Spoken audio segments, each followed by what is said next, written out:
There's this lady that I keep seeing online. She posts videos, and it's just amazing how talented she is. So, one of the things that she does is she makes hyper realistic cakes. Have you ever seen this before? She'll make like a little toy car, and you look at it, like, oh, it's a normal toy car. She'll cut it open, it's a cake. But one of the things that another thing that she's been doing is she has been creating entire sets, almost like TV sets, that look like, let's say, a living room or a kitchen or a bedroom or something like that. And every single thing in that room, and it's life size and it's this big, everything in there is a cake or edible. So she'll be like sitting on the couch, and she'll take out her knife and she'll cut into the bed or on the couch or wherever I just said that she was sitting, and it's cake. But then she'll pick up that knife, take a bite out of it. Apparently it's like hardened fondant, or I don't know anything about cakes. It's so interesting to see that kind of stuff because people are very artistic. People can be very creative when making something look like something else. And sometimes I've even seen cakes where it looks like a big fruit basket with really healthy fruits, and it's just spot on. You cut it open, it's a cake. And each orange and each lemon is a different kind of cake, and it just boggles my mind how people can do that. I got to thinking about that, and I thought about what I want to speak about today, and that is this idea, the deceptive nature of the world that we live in.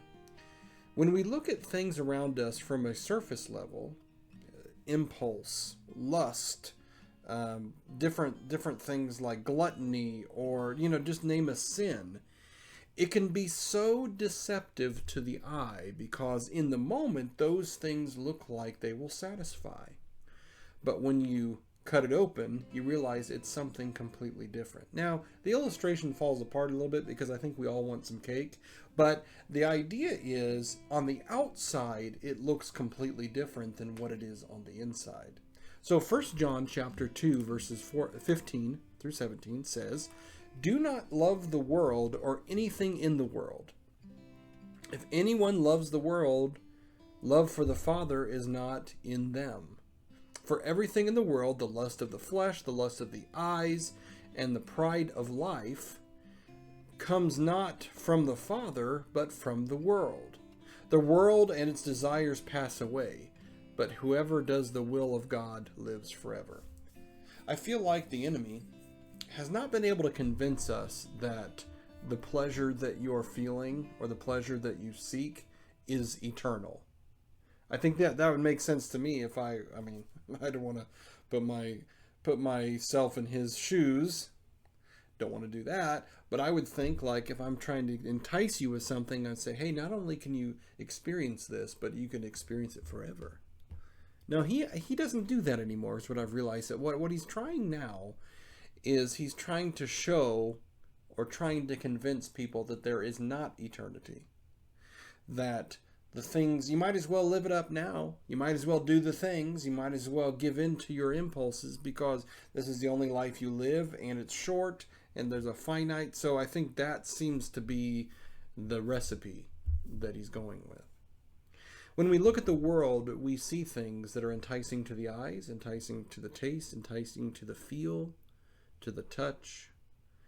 But what we find out is when you cut deeper into it, it's something completely different.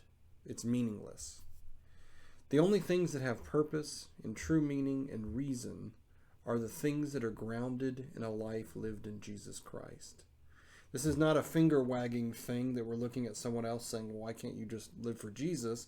Although, why can't you just live for Jesus? But what I'm saying is that our life lived in Jesus Christ, lived with purpose and lived with mission, can be enticing to someone else because they've already dabbled in the things that are temporary. And now They've realized that it's just not long lasting. And hey, I'm still around. My life is still going on. I've noticed that these impulsive things lead to destruction. So we can be people that breathe life into people who are dying on the inside. So we can bring them Jesus and show them that there is a life eternal and there is purpose to be lived and mission.